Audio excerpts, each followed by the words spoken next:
interrupted every 30 seconds, reminding you haven't Exactly. done the update. So, And Alrighty. then it gets jerky and doesn't work right. You got to do the update. I agree. And here we go. Ladies and gentlemen, we are now live on the air. Woohoo! oh boy. Alrighty. Yay! Are we ready? In 5. It's movie time, and we're back again with movie time. Welcome to 2017's movie time. So I am your host, Grayson Snada. Hopefully you all had a wonderful holiday and a great new year. And with me, of course, is my co-host, Olaf Barbosa. Hey, Olaf, how you doing? Hey, I am doing great so far. 2017 has been pretty good to me so far, and excited to have and be back with movie time. I've missed our little times together and chats that we have. I missed that over the holidays. Yeah, and we didn't call, we didn't write. I know. No, I called, but you didn't. Like you didn't call, you didn't write. You were like trying to say you were busy or something. I know, darn tax season. And with us tonight, we also have an incredible guest, Mr. Bill Messner-Loebs. How are you doing? I'm doing great, Odette. How and Olaf, the two O's. Yep. Yes, I'm doing great. I'm. Last time we talked, I was in 40-degree weather, but now I'm in a nice warm room, and I'm feeling great. And I'm feeling surrounded by warm and adaptive technology. Fantastic. We like being toasty. It's like, yeah. It's like, hopefully we're starting 2017 on a high note, but unfortunately today it was only 36 degrees outside.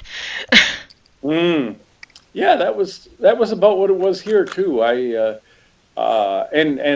when I got lost about an hour and a half ago outside of my Kroger's, and I couldn't I couldn't find my car. It's a new car, and I forgot what it looked like. And, Yeah. and so all of a sudden it had been snowing, and then it was raining, and then suddenly I'm being hit by hail the size of peas. Oh my goodness. And I'm thinking, I really hate this. I just, Yeah.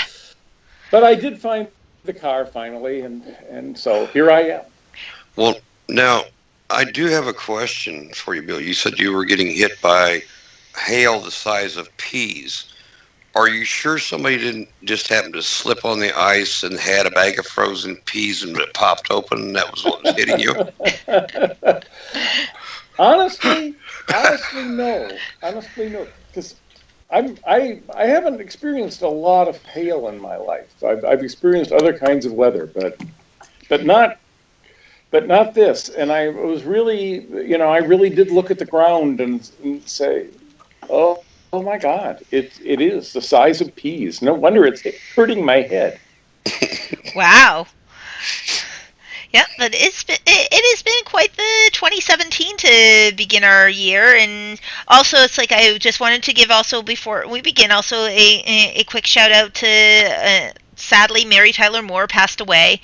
But Yes. yeah, it's like, and she was one of our inspirations, or at least one of my own inspirations in terms of for female character, strong. Like really, it was an interesting thing. Child growing up in the '80s that was like in the '70s and '80s to look at her and go, hey, you know what? It's like a positive role model to be able to look to. In Yeah, terms, I wasn't able to get on Facebook today, but I intend to write. All right, now everybody stop dying. We've had enough. yep. We don't have to have anybody else dead now. No, I figure. Because Yeah, it's very true. I mean, like the number of people who I really cared about in popular culture who died in 2016 is just unbelievably spectacular, and I don't really want to experience any more of it. No one died. Yeah, it's like that. That was, I mean, 2016 was. There was quite a few that we lost of you know, it was just, and the last one, or one of the last ones, Alan Thicke. Yeah. Uh, Oh I my was, gosh. it's like, I was, he passed in December, and that was a month after he was at a convention I was at. Oh. And so, I mean, it's like the last, that was the last convention he did, I believe. I don't think he hadn't done anything. He didn't do anything after that one. So that was the last convention he did. Wow. Yeah, I know. It's always very strange when that happens. I was at a convention in Canada, Mhm. and Ray Bradbury was the guest of honor, and he died on the way home. Wow.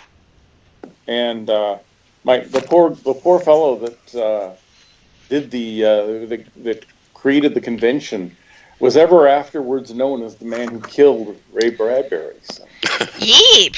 Oh, yeah.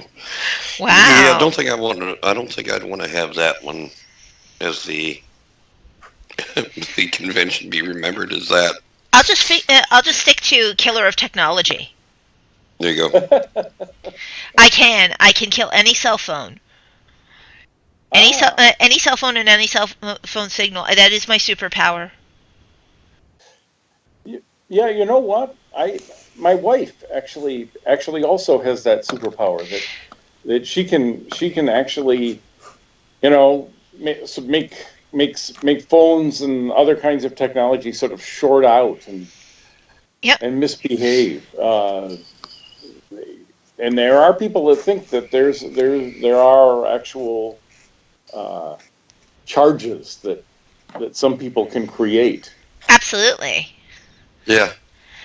So let's also get into the meat and bones of all of this in our way too. Also, so can you tell us, and especially tell the audience a little bit about your background? Well, what people would probably know me for is that I wrote and drew a comic book series called Journey: The Adventures of Wolverine McAllister.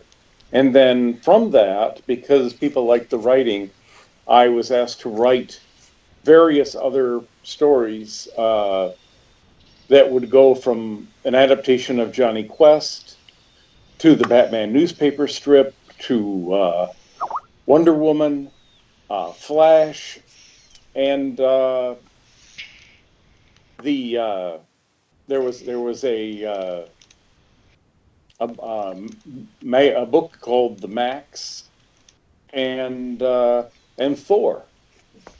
Hmm. I also wrote, and so there were there's a fair handful there, plus several that if you're not deeply a fan of comics, you're probably have never heard of. Hmm. Now, what drew you to animation as your profession? It's like, do you feel like, the challenges of breaking into the industry, uh, and do you feel like there's a different set of challenges for today? Well, actually, Olaf, I call myself a cartoonist, but that doesn't mean that I actually have a lot to do with animated cartoons. Okay. See, I have a little tiny bit of tangential experience in that, but everything else has been in comic books, and Hmm. so I would hate to have um, our vast legion of fans here to think that I'm actually an animator. That isn't true. I'm a fan of animation, Hmm. but when I was growing up, I wanted to be in comics, but I had not the slightest clue of how to go about it because everybody had to live in New York pretty much to do comics. It was only as I got involved with a couple of very small comic book companies in Michigan, and then I ended up I ended up lucking into doing this in the very early '80s when because you had the founding of the direct sales market and a bunch of comic book stores that enabled you to have smaller run comic books. You then suddenly had small comic book companies that people like me could be employed by. Uh-huh. And that was how I got into it. I had done tiny books with just my neighbors, and we would all contribute an 8-page story.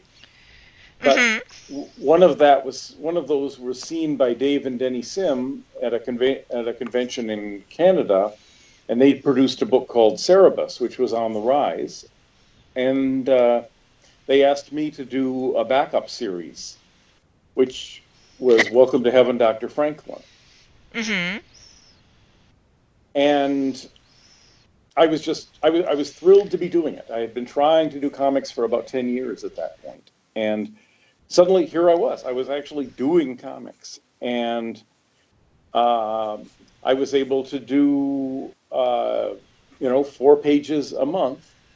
And I thought, boy, if it's too bad that I'm only doing two issues. Well, Denny called me up and said, I haven't found anybody else to be in the backup, so could you do another one? And then she called up the next month and said, could you do another one? So I ended up doing 6 of those.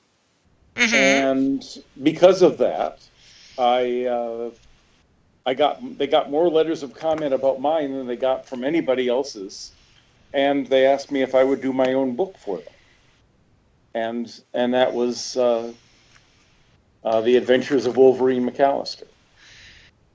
So it was a lot of luck involved, a lot of being in exactly the right place at the right time. Would you say that today the challenges in breaking into the comic book world is very, very different because with the comic book world, graphic novelists, like that it's a lot different because it has to be more commercially as opposed to taking chances on newer talent? I think that's true. We were hired when we started being freelancers and were hired, for example, with DC Comics. We had a really fair amount of freedom. The editors were hiring us because it looked like we would take the book in the direction they wanted. And for example, I would call up and every 6 months, we would decide what the plot arc would be, and then I would just start turning things in, and the editors sometimes the editors would have suggestions and so forth, but very often they wouldn't. They would just say, we like what you're doing, keep doing it. And now, as I understand it from my friends who are still in the industry, there's a lot more editorial direction. And I think it's very much harder to break in. So I finally got a list of, for example, it's with the internet now. We used to be able to go to conventions and just talk to the editors. And that almost never happens anymore. Everything has to be submitted through the internet, and it's just like dropping it down a well. I finally managed to get some new contacts at DC, but the fellow that called me back said, well, is there anything new that you can show me? You used to be Mm-hmm. really good. Uh, Wow. is there Wow. is there something that you can yeah? Is there something you can show me that would prove that you're still good? Wow. Okay. And what is he? 12? This person? I think not. Uh, I think not. did he come out of the And Pampy chair or something? That well, it's like somebody and who's it been was, doing it for all of these years. Are you still good? and this is not the first time I've had this sort of Wow. conversation with people. And in fact, I guess 4 years ago, 5 years ago, DC had a what they called their retro series, where they had people from various who had been doing the books in various decades uh, do a story that they would have done back then, but they hadn't had a chance to do it. Mhm. And I did one for Flash um, in the '80s, and one for Wonder Woman in the '90s, and it was very well received. And it Yeah. wasn't that long ago. I mean, it was like, DC either you know either DC really was fooling themselves, or I don't know. Yeah. You never know why people hire you and when why they don't. Well, That's the bottom line. do you say that it's like in terms of that, and because it's like it's gone also in strange directions with that. It's like the relationships in the industry being like so different, and as you said, it's more edited now. It's like, do you feel that also that they play it safer in terms of censorship, and like, is there a difference between when you're like working with the Canadian version of DC versus the U.S. divisions, or the international? Because now that things are becoming more global. I I wonder if that's true. I've heard this from people. Um, for example, we used to have something called Assistant Editor Month, Hmm. where the assistant editors would run the books, and the editors would go and appear at comic book conventions. This was usually during the dog days of summer, and I was working on Thor at that time, and comparatively speaking, uh, Marvel was a more editorially driven company than DC was even at that time. And but the editor called me up and he said, "Well, I have to go to these conventions. My assistant editor has to go to conventions, and we found out that we have to have another book.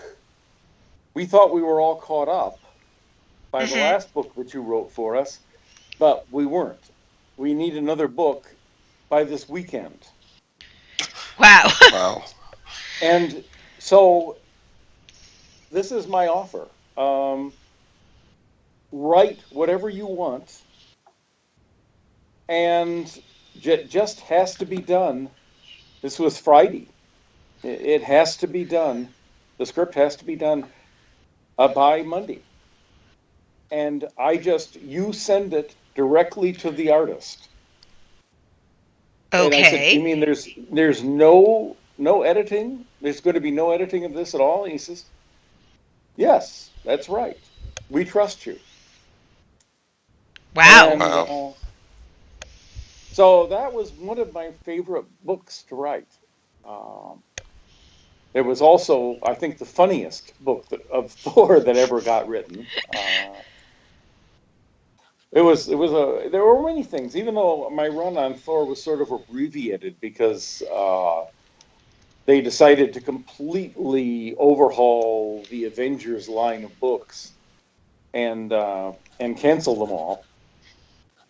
Um, but as my friend Mark Wade remarked, Bill, um, Stan Lee wrote the first Thor, and you wrote the last one, Hmm. and that was incredibly cool. You know, Very now cool. Is right.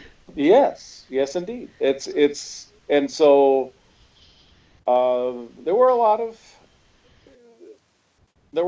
pluses there. Um, and I was, as I say, there was it was a sort of a Wild West period in comics, even with all the frustrations and all the things that happened. I mean, I'm after all was also working for the largest entertainment conglomerate on earth in Time Warner. Yes. Um, and I just missed working for Disney with Marvel, but yes, but still, there was a lot of freedom in that, and so that's yes, I could certainly say that I enjoyed it. Now, it's like you said you really enjoyed working on that. I was going to ask you, was that your favorite project, or was there another project that you really were excited to work on? Well, at the opposite ends of my career, assuming that my career is over, which I'm actually not assuming that, Never make that that would assumption. be depressing. Yeah. Um, but the first book that I wrote, which was Journey: The Adventures of Wolverine McAllister, and I did that, and I knew when I was doing it that I would never have more freedom because I knew pretty much how the industry operated, and my publisher at that point felt that she had hired a bunch of people who would be putting out these books anyway, and that so she didn't even look at the books until after they were published. Mm-hmm. So I was never going to have more freedom than doing that book. And of course I was writing and drawing it and lettering it and doing the tones and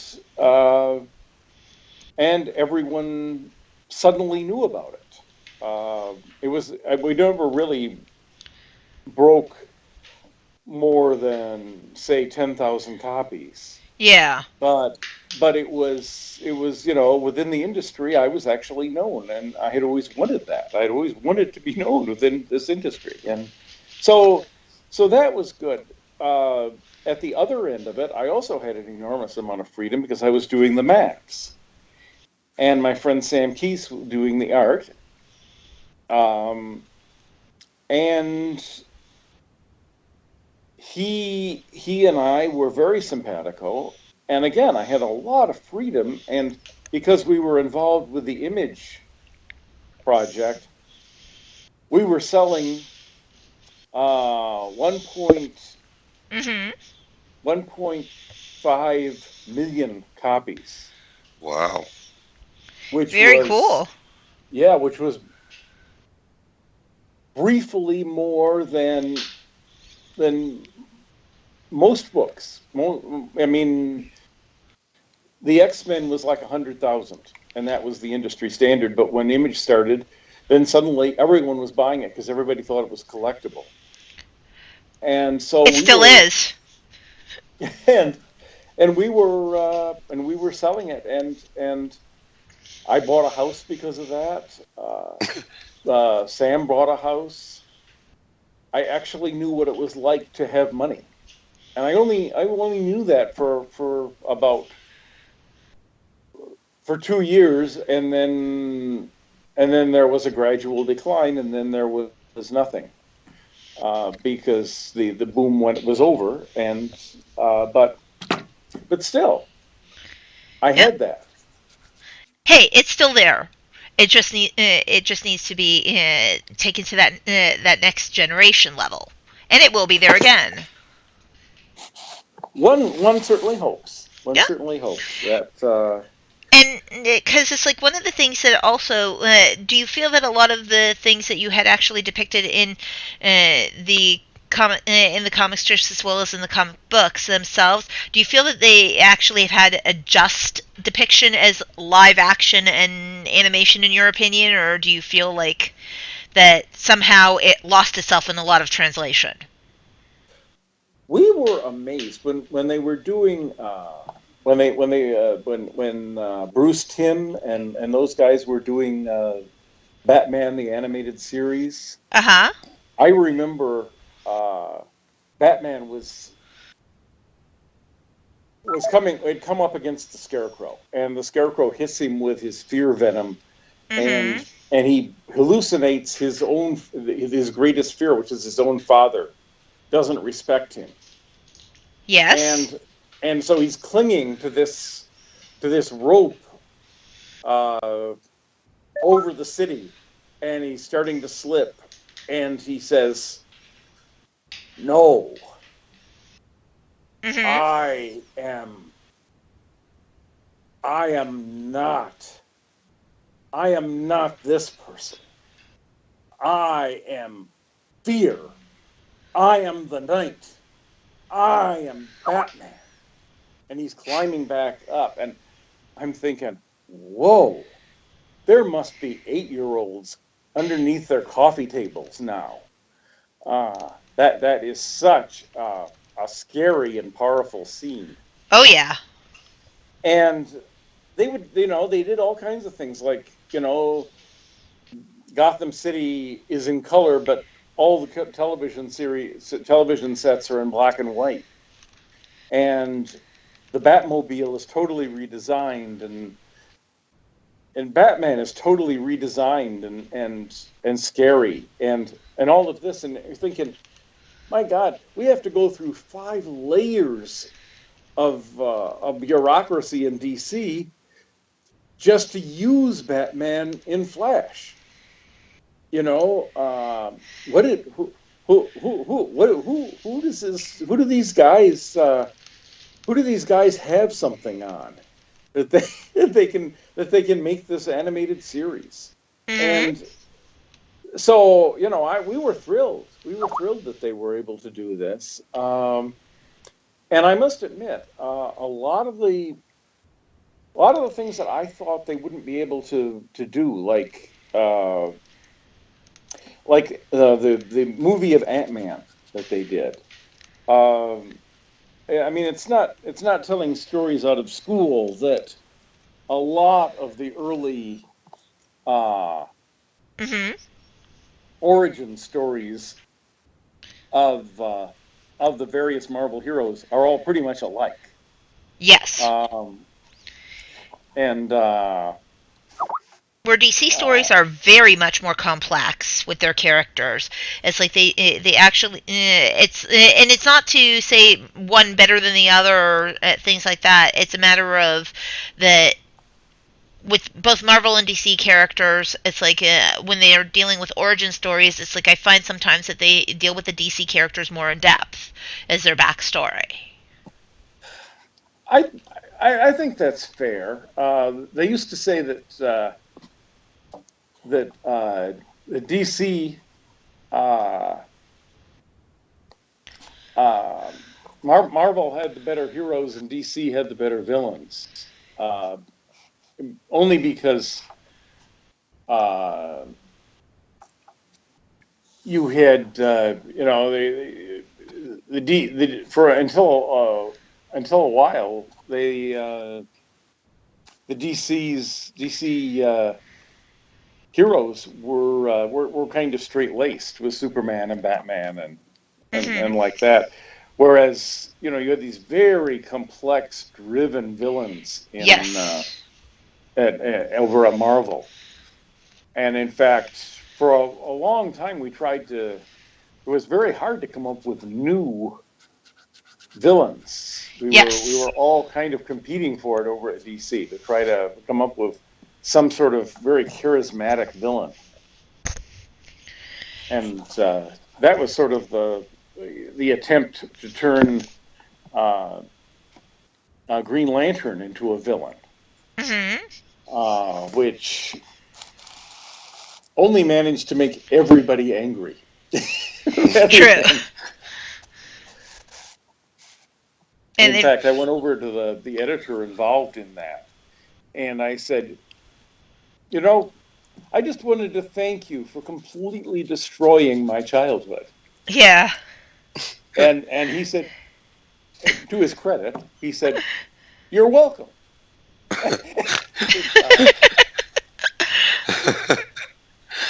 Oh. Now, earlier you had mentioned Dr. Franklin. For those of our listeners that may not be really familiar with Dr. Franklin, can you kind of enlighten us to who Dr. Franklin was? Well, he's Dr. Benjamin Franklin. He's Yes. that Franklin. Mm, And I've always been a big fan, and I read several biographies of him, and so looking around for something that would be interesting to write about. I basically there was this big funeral uh-huh. of that Dr. Franklin had when he died, and the series opens up with him walking up the pearly stairs into heaven, Mhm. and he realizes that he finally meets God, who is actually Marcus Aurelius, and because before that it was some Egyptian guy, and before that it was some Neanderthal, and so there's been like this series of gods, and but he realizes that the jolt has made of godhood has actually made Marcus Aurelius insane. And of Hmm. course, I was never a big fan of Marcus Aurelius anyway, so I thought that was fun, and so Benjamin Franklin has to actually fight against God using the raw material which he has, which is a hippie girl, uh, Leonardo da Vinci, Joan of Arc, and Mhm. himself, and they overthrow God and set up a republic. Okay. So Nice. those are the broad strokes of Dr. Okay. Frank. And it was reviewed at the time. Someone said uh, it certainly showed talent, but it was too clever by half for its own good. Mm, Uh, okay. but this was someone who was saying that they like Journey better. So, and of course, Nice. I sort of like Journey better too, because Uh-huh.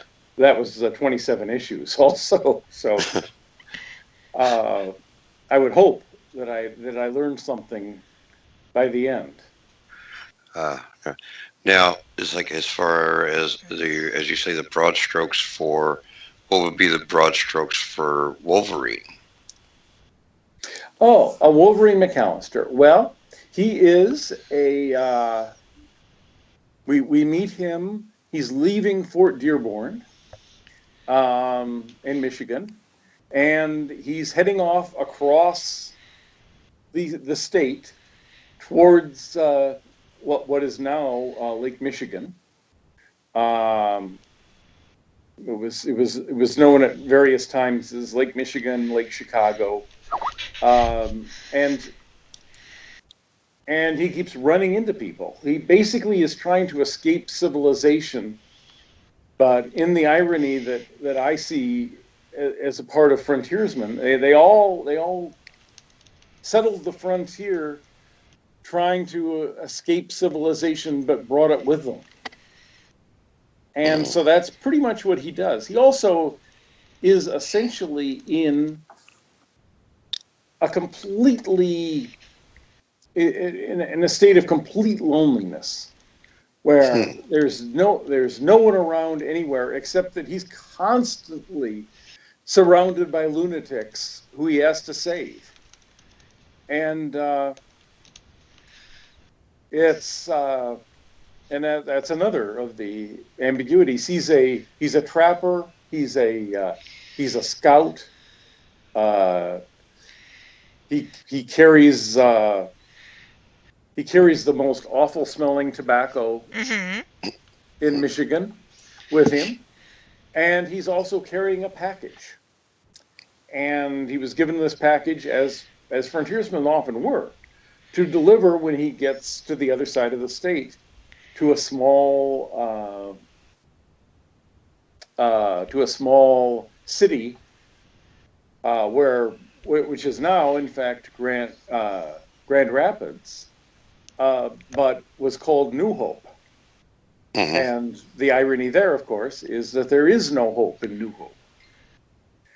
Various terrible things have happened 20 years before, and the whole community is poisoned by this. So there's all of those things going on in Journey, or at least I was trying to make that happen. And it does make a lot of sense. And so, basically, when you're looking at at it from your passion, and as a writer, there's a lot of ideas for projects. Like, what idea, when you're thinking of projects, like what kind of projects in that sense inspire you? Sit there and say, "Oh my God, this makes the most incredible." In terms of comic book, this would make a great series. This would make a great graphic novel. This would make a great strip. Like, something that would... What exactly ignites that passion? Well, I often tell people that what you should, whenever you're going to write something, whether it's a comic or a regular book or whatever, you should be doing the story that you tell yourself just before you go to sleep. And I try to listen to myself when I say that. I try not to try to be too consciously commercial about these things. And it is very often the stories that I end up telling are stories that I was thinking about in one way or another when I was 20. I had Wolverine McAllister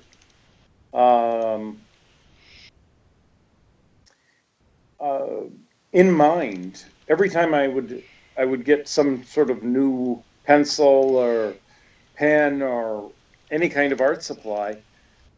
I would draw his face. Mm-hmm.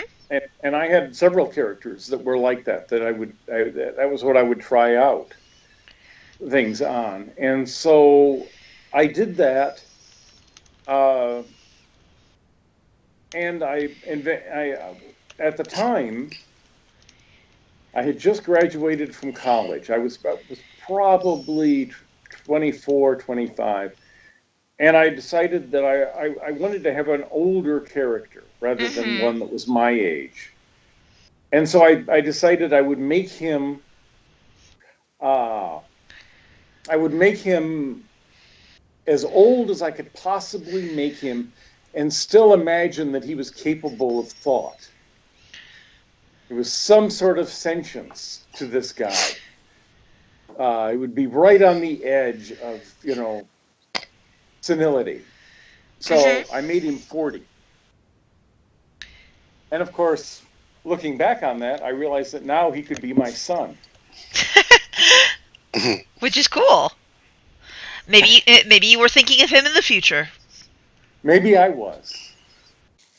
So, there's about half the stories that I told in Johnny Quest were stories that I had originally thought I would do as science fiction short stories. Mm-hmm. And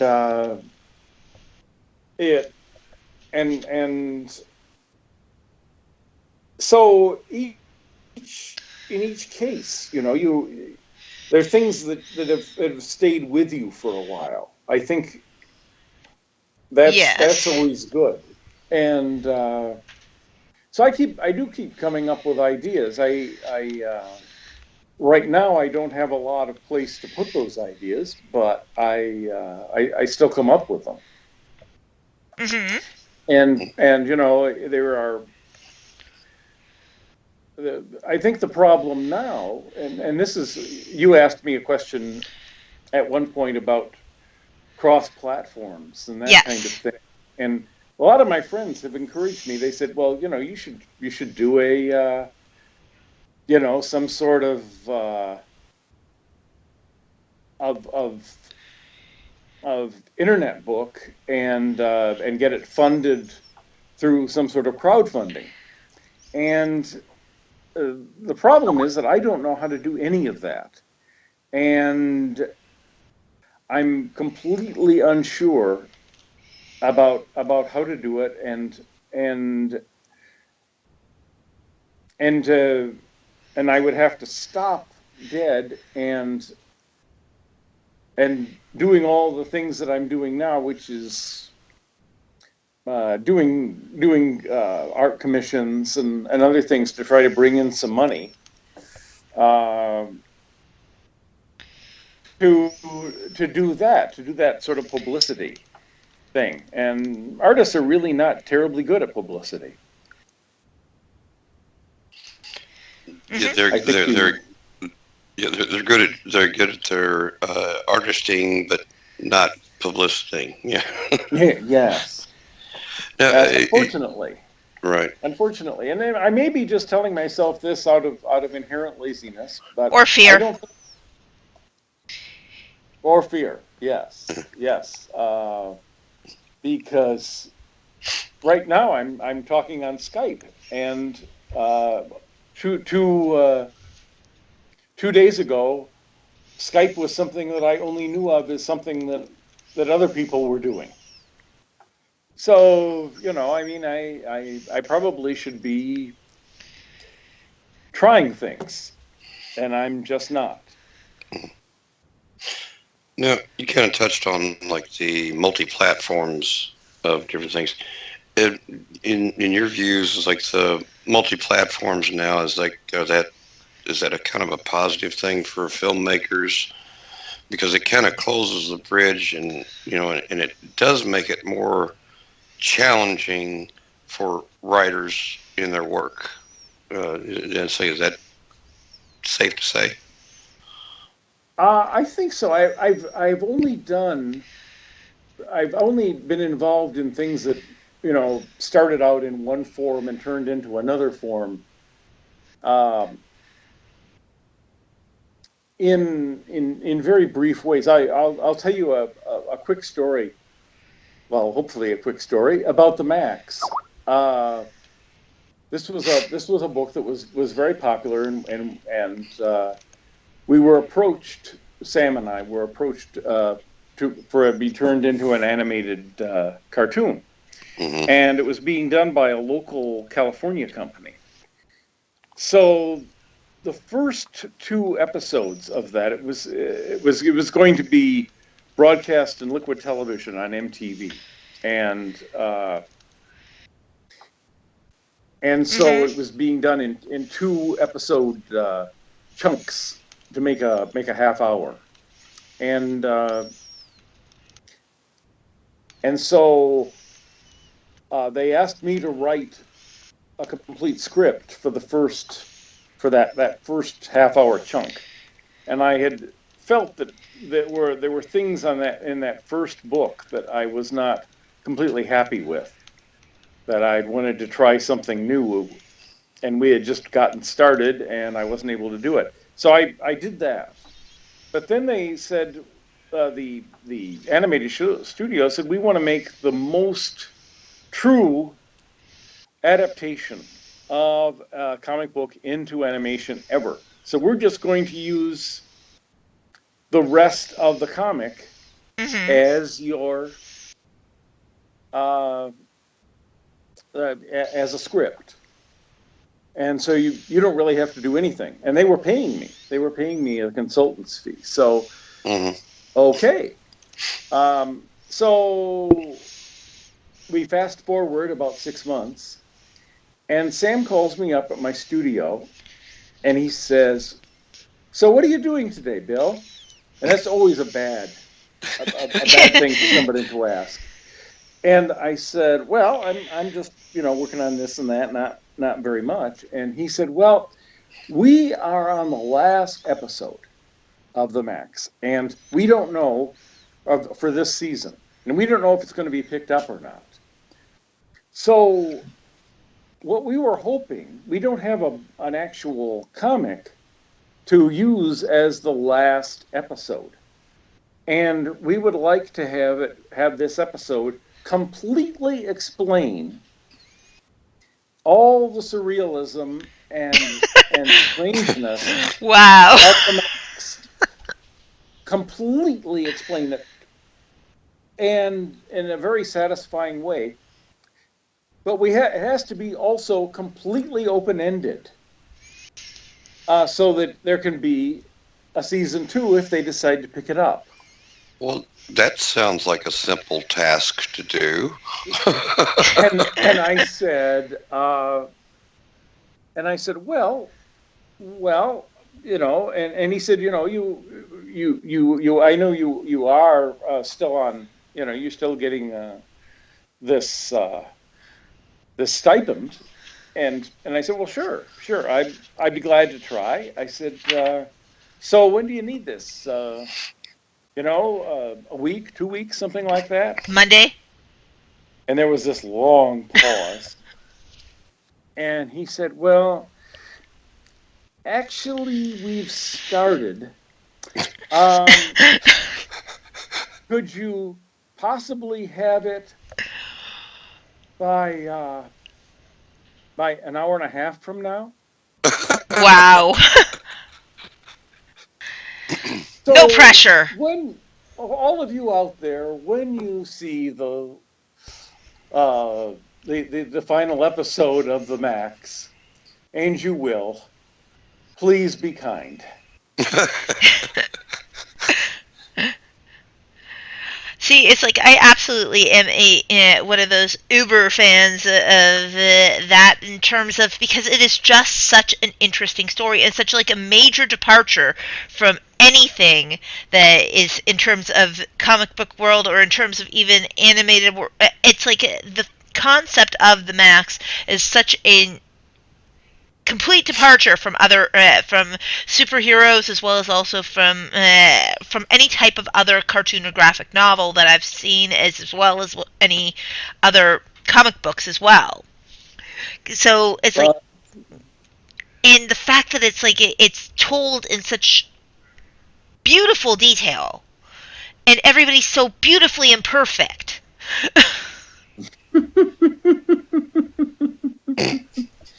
Well, I'll tell you, and it all, it kind of worked because Sam and I had a lot of respect for each other, and we were able to tell each other the truth. Mm-hmm. Once he was explaining to me, that he wanted to hold back things about the characters and so forth, and I said, well, see, you can fool the readers. You can fool your publisher. You can't fool your collaborator. You have to tell me what we're doing. And he sort of did. There were still things people asked me about the Max, and I only know sort of by inference a lot of it. But and because Sam was still being sort of cagey even at the end.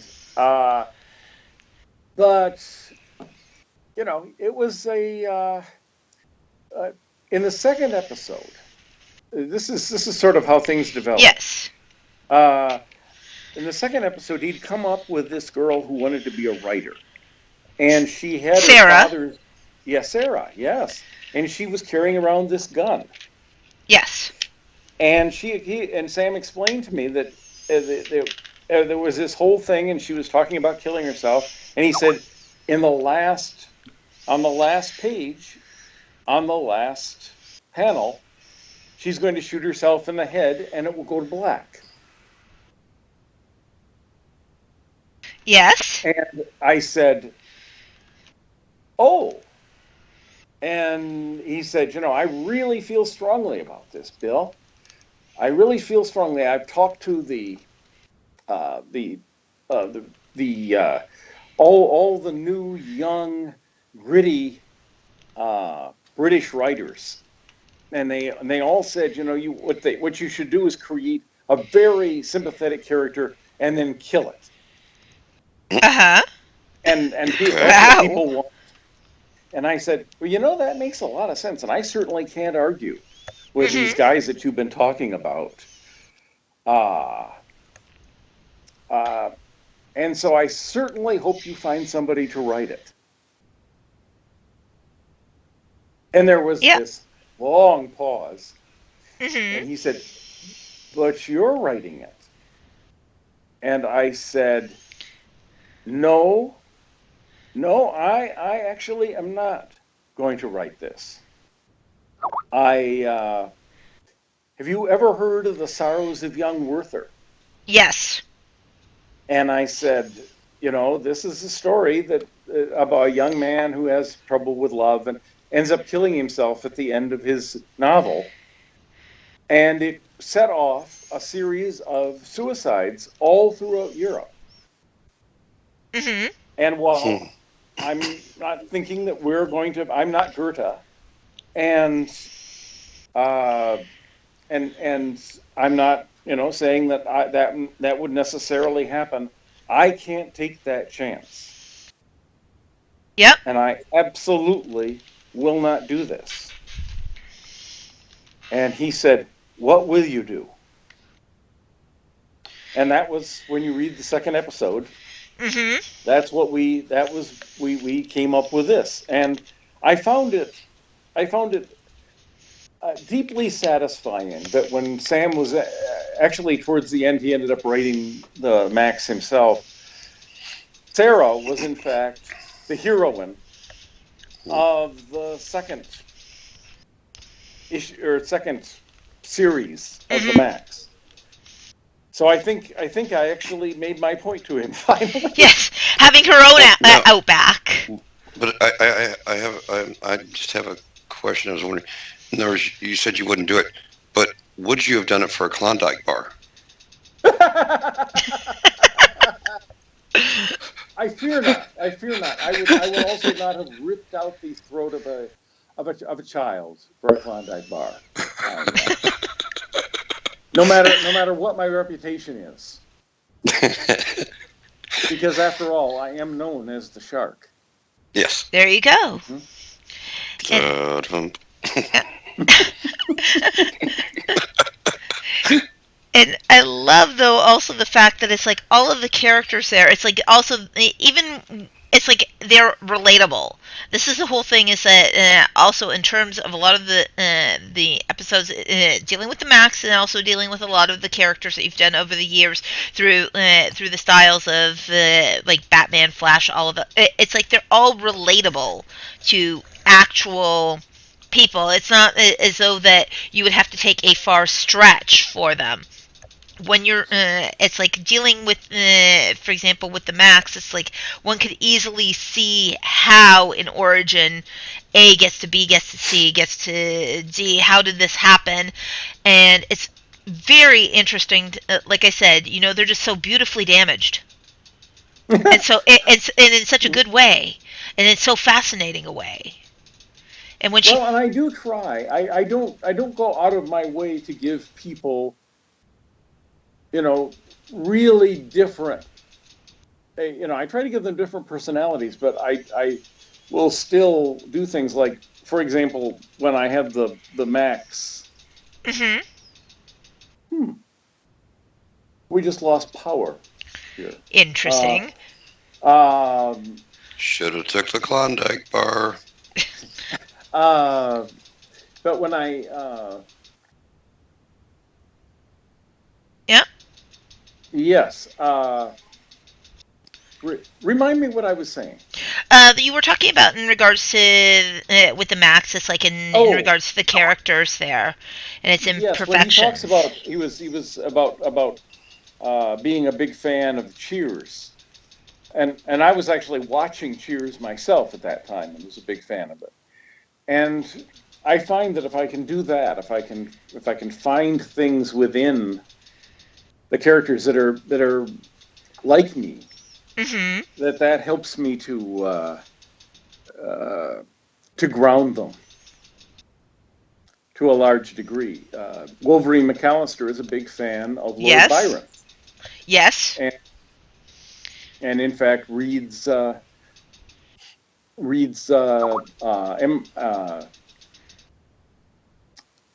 Sense and Sensibility. Although he doesn't know because because at that point it was being published anonymously. But so Mm-hmm. you try to find things that you can relate to because other people will then relate to them as well. Yep. It's like, and just one last question though, and in regards to that, it's like with each one of those characters, it's like having something relatable is also a great thing because what it does is whether you're dealing with the studio world in DC or whether like with the DC characters or whether you're dealing with Max characters, you want something that the audience can cleave to. As a writer, it's like how much do you take of your actual real life and imprint it into your characters, like because especially dealing with a lot of heavy subjects. Well, it sort of depends. I've been writing a graphic album for a small company, unfortunately, which is um, I'm still under contract to not talk about it directly. But I put in a character, a friend of mine called Ray Gray, who's been in jail for 45 years Mm-hmm. for a murder he didn't commit. And I was able to turn him into a sympathetic character, and he loves comics. So it just seemed like a good match. Uh, and so in each case, when I did Johnny Quest. One of the things that people mention is that I made his father come to life. Well, Mm-hmm. my father was a scientist with NASA, and so I had a lot of sympathy for a scientist characters that tend not to be written very well, frankly. Um, so I think everything in your life can Ross McDonald, the mystery novelist, said that his stuff only got good when the dangerous stuff of his own life began to leak into his fiction. Mm-hmm. Very cool. that that Always definitely quote interesting. Ross McDonald. Yeah. There you go. There you go. Now, Bill, it's like, are you familiar with machinima or what it is? No. Okay. Uh, machinima is like movies that are made inside of a game, where they're filmed and stuff inside of a gaming platform. Oh. So in other words, like a Second Life and is a big one for machinima, where you have like animated or you have like avatars that are controlled by a person, that way. Uh, uh, I guess what I was going to see is if you knew anything about it, if you felt that was kind of like a viable platform as an alternative or an emerging form of depiction, because let's see. Well, I know that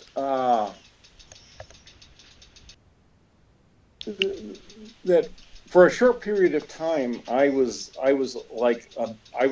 in a dungeon Mm-hmm. that eventually became what is now Palladium Books here, and and so I got an experience of what it's like to create a character and play it out and play to its uh, uh, play to all of its strength and charisma and so forth. So I can certainly see where that would be a temptation to be able to do that. I don't know. Is it more like what's happened in the game itself, or is it? No, it'd be like you would take, yeah, and it's like, yeah, and so you write, and you would write a film and then just do it all in the game. Instead of going to a studio lot, you build all your sets and everything else inside the game, and then you would, act it out in the in kind of like, let's say maybe something like one of the Call of Duty or something like that, but it's not always a war game. It's whatever you want it to be. Well, I think that's. I know that a lot of us who were in the original game ended up creating fiction. It's certainly doing that. Doing that Dungeons and Dragons role playing seemed to unleash what creativity we had, because several of us ended up in different kinds of writing and art. Are you still part of a D&D RPing group? No. No, you're not part of a gaming group anymore? No, unfortunately not. I had a choice between putting my energies there or putting them into actually breaking into comics, and there wasn't room for both. Ah. I left out one part of the description of the machinima. It's done in a virtual world instead of the real world. It's in a virtual world, so it's all virtual reality. So, but you build everything you need in there to do what you're going to do. It's transformative modding. It's like you can do modeling, and it's like it's a variety of softwares that are used to create it. Yeah, this is a part of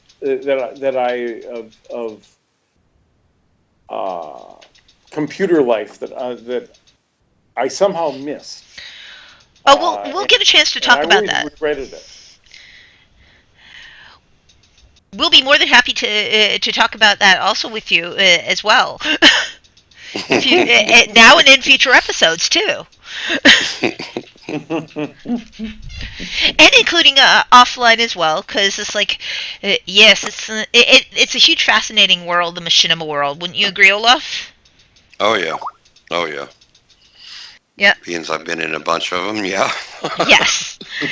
And it's like also, and now also there comes in a new type of thing that's also happening, because it's also crossing into the copywriting as well with the comic book world, and as these new things are developing as well, such as machinima, etc. It's like, so basically, I'm asking in terms of an opinion on this. It's like for getting in touch with people for copyright works and making them into transformative works like machinima, etc. It's like if somebody wanted to take any of the original characters that you were dealing with, it's like, how would you suggest, or asking the originators, because a lot of people are very technology adverse, resistant, or I should say resistant to transformative beyond the actual kind of work that they have done. Like if it was a comic book, a lot of people are very reluctant into turning it into, because you get a thing like, and yes, I'll put it out there, Aeon Flux, where the director probably never read Aeon Flux a day in his life, and yet put out a movie about Aeon Flux. Yeah, I was involved in something sort of like that called Mr. Monster. Yes. Michael T. Gilbert had found this 1940s character, and he just fell in love with it and wanted to. So he more or less redesigned it, and to my mind improved it. And originally, the idea was, since we were both Eisner fans, that I was going to do the inking. Um, and uh, and so it would look a lot more like Eisner. Mm-hmm. Uh, and but he tried manfully. He tried during at least the first year that we were putting out Mr. Monster, was trying to find the guy that actually had created it, because as Jules Pfeiffer once said about all early comics, they were seen like one step away from pornography, Mm-hmm. and completely disposable. So people, when they had a chance to do something else, they would do it, and they would walk away. And it never occurred to anybody to hold on to copyrights or do anything like that. He did, as I remember, Mike finally did find this fellow and was able to get him to agree, to agree. But sometimes you just never know. And now if somebody wanted, for example, if somebody wanted to Mm-hmm. do this sort of quasi role playing thing, virtual reality with Journey, Yes. using my original characters. As long as everybody understood that they were my original characters, Mm-hmm. I don't think I would have a problem with that. It would be, um, you remember George of the Jungle? Yes, I Oh very yeah. much do. George of the Jungle. Yes. Look Sorry. out for that Tree. tree. Yes. Well, Yeah. that was actually that was during the time when people were having to stand on their heads to get Tarzan licensed. But it turns out that the great grandson of Edgar Rice Burroughs was a huge George of the Jungle fan, Nice. and so they were able to use as much of the Tarzan mythos as they wished. And then that was available also when they ended up making the films. Mm-hmm. It was so, and of course, uh, as I heard through the grapevine, when they were doing, there were a lot of people that were doing Sherlock Holmes pastiches, Yes. and the Conan Doyle estate was being really recalcitrant. Yes. But this one fellow had done this book, and he really wanted to get it approved, and the executor of the estate said, well, you have to pay this much money. And he said, well, I'm a freelance artist. I'm a freelance writer. I don't have that kind of money. I don't have anything near that kind of money, and I've already put in 2 years writing this book.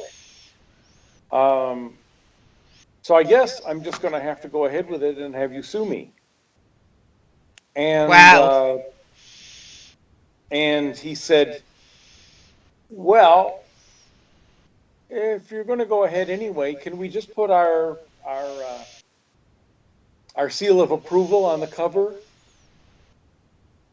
And it was that time, at that moment, he realized that they had realized that they were running out of time, that they were Yeah. not going to be able to sustain holding the copyright back. And so that was,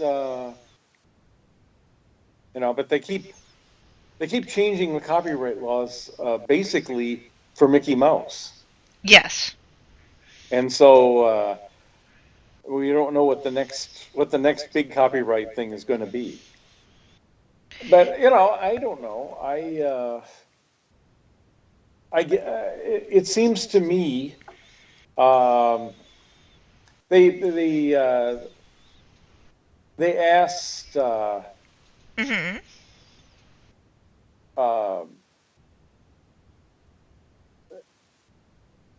And now I'm trying to remember if this was which writer this was. I now I can't bring it up. But anyway, he had all these books, all the different editions of his books on his wall, and somebody came over and said, "Well, are you?" Do you really hate it that people have taken your books and turned them into movies and ruined them? And he said, no, no one's ruined my books. They're all right there. They're on that wall. What kind Yes. of movies they made out of them is they paid me paid me well for doing it, and that's good. Well, and it's like a lot of people have gotten quite smart in this day and age by actually involving the actual creators, except for one exception, which is called Gem and the Holograms, which had absolutely nothing to do with Gem and the Holograms once again. But exceptions to that by actually involving the original creators in a lot of the works.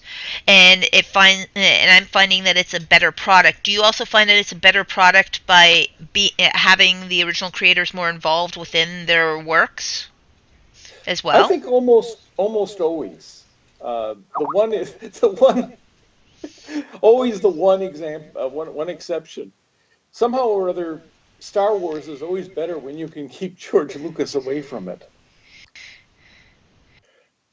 Boy, I just made it Yes. impossible No, for that's okay. Lucasfilms ever to hire me for Oh, anything. that's okay. They're a Disney company now. And you don't really, and it's like with Disney, every thought that you say belongs to Disney. You put pen to paper, it's like your thoughts belong to Disney. That's true. That's very true. And I don't mind saying it out loud because I have worked with Disney. Hmm. I Yeah, and I wrote pirate stories for Disney. yes, they are lovely people. Hmm. I will not diss them as not being lovely people. But Hmm. but to understand in their 100,000 page agreement that every thought that you have belongs to Disney during that time, I was like, great. So I am an automaton.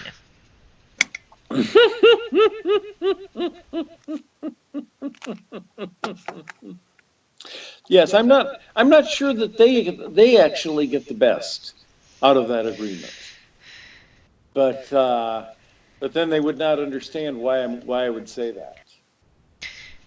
Yeah, and like I said, it was nothing. I've had nothing but positive experiences working for Disney, for Warner Brothers, for different companies. It's like over Hmm. my years of dealing with ADing and also eventually now going into filmmaking as well on my behest as well. So it's like, yes, there's been very positive experiences. And I wanted to also ask you one last little question in regards to it that I thought would be a very interesting one that we didn't tackle.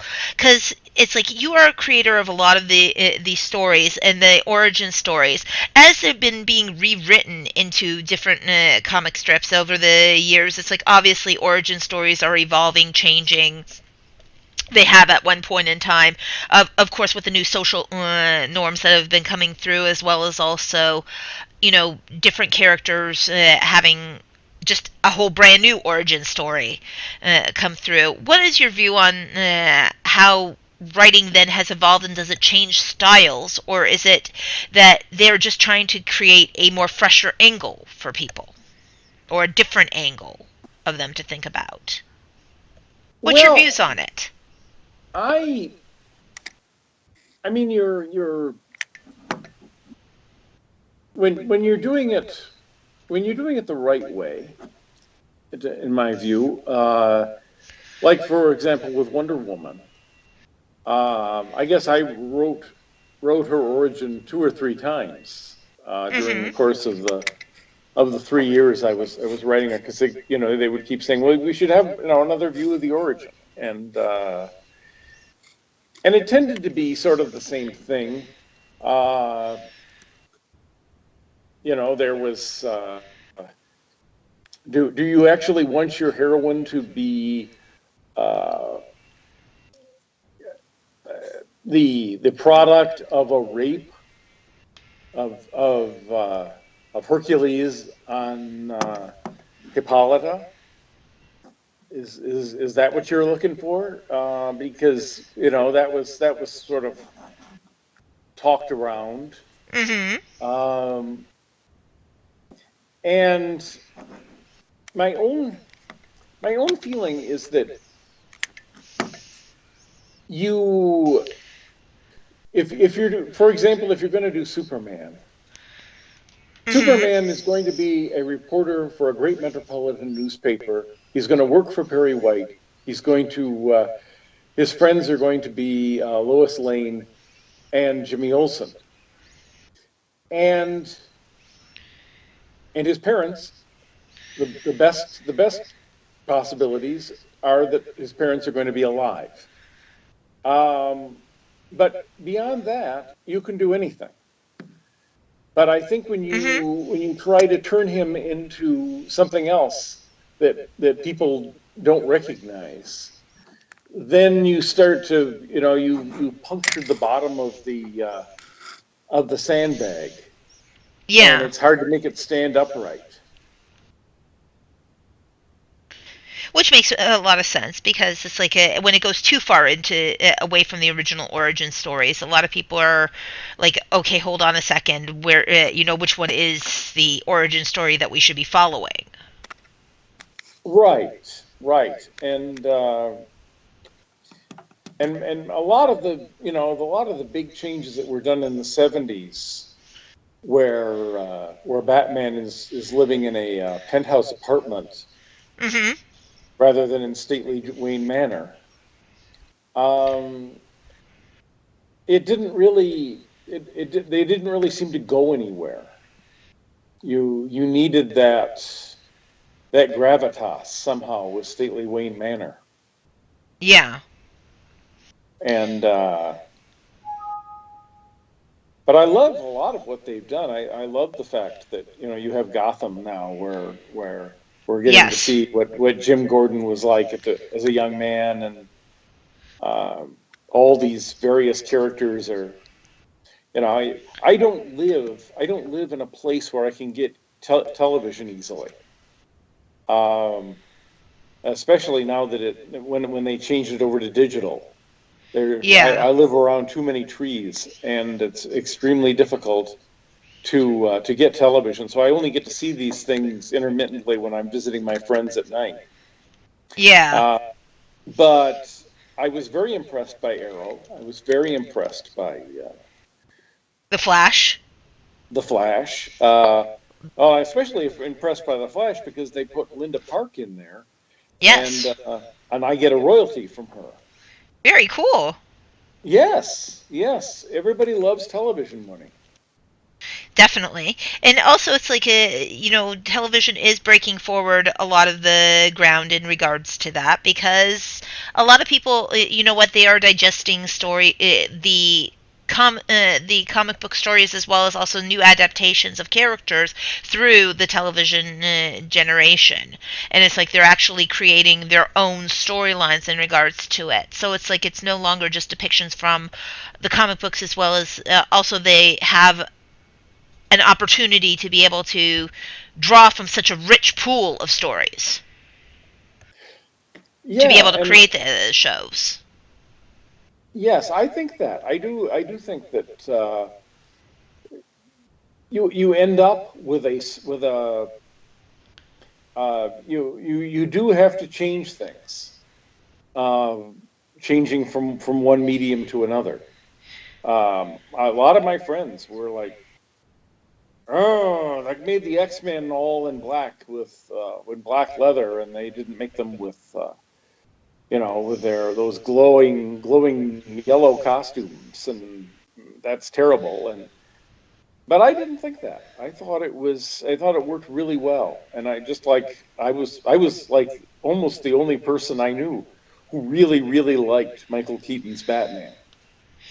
Oh, I Because am a Michael Keaton Batman person out of all of because you really, it doesn't really matter. Well, he wasn't really the Batman, Yes, he was. but you don't. But what he really was, Bruce Wayne.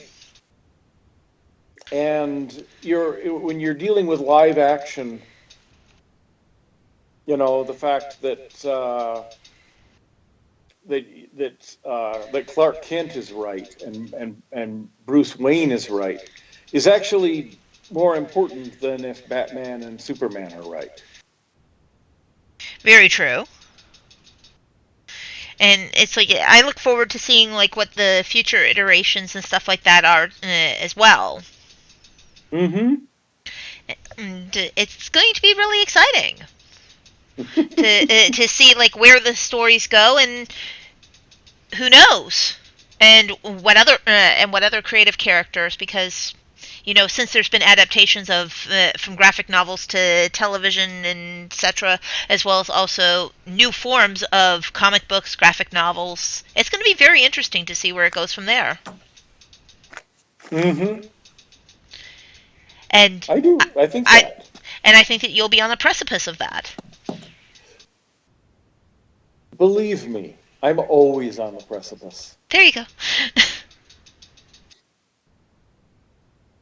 And it is going to be something of a future that's going to be quite interesting to see where we go with those characters, and to see where and what new characters are going to come up in your future too. Mm-hmm. Yeah, it is. It's. I'm very excited. I have a couple of projects that are right on the cusp of being produced at this point, and we'll just see how it works out.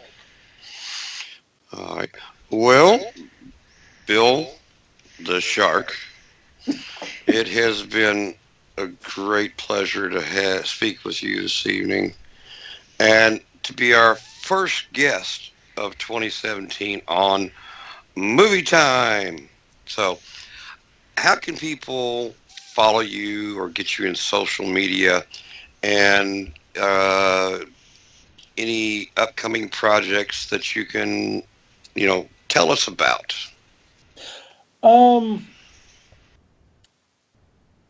Really, I told you I'm working on several different things. I'll give you a Klondike bar. Trying to get my friend Ray Gray out of prison, and I'm working really hard at that.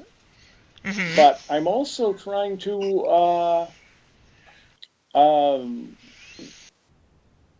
I can't I can't talk about a lot of this because it's just everybody wants you to sign a confidentiality agreement. Mm-hmm. And so I'm just right now we're just a lot of these places are just waiting for funding. Mm-hmm. I'm hoping that we're going to get enough stimulation into the economy that we can get people investing in comic books again. Absolutely, and you and Sam are also going to collaborate on future projects, I'm sure. Well, we've talked about it. Sam is one of nature's noblemen, and I have a call in. So we'll just see.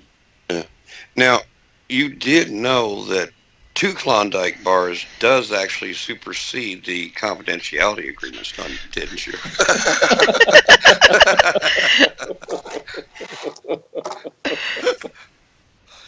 Oh my.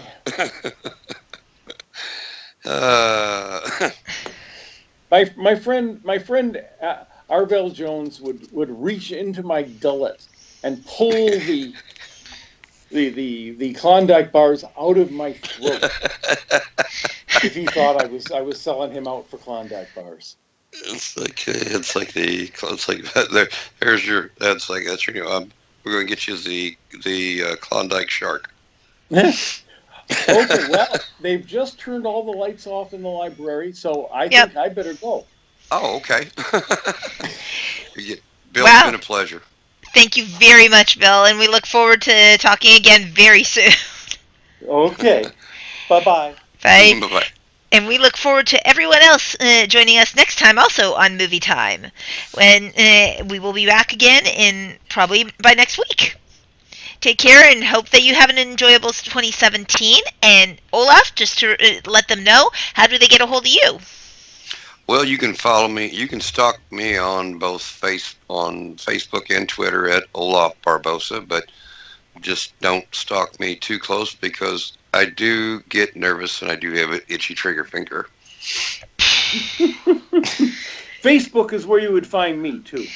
Ah, okay. Excellent. And with me, you can find me on Facebook, Bizopedia, LinkedIn, Twitter, and as I often said, if you cannot find me, you're not stalking me hard enough.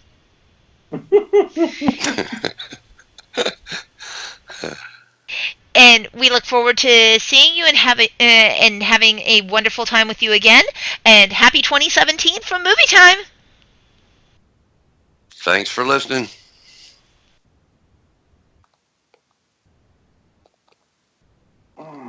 And we have the magic 8 ball. And we're out. Yep. Yeehaw.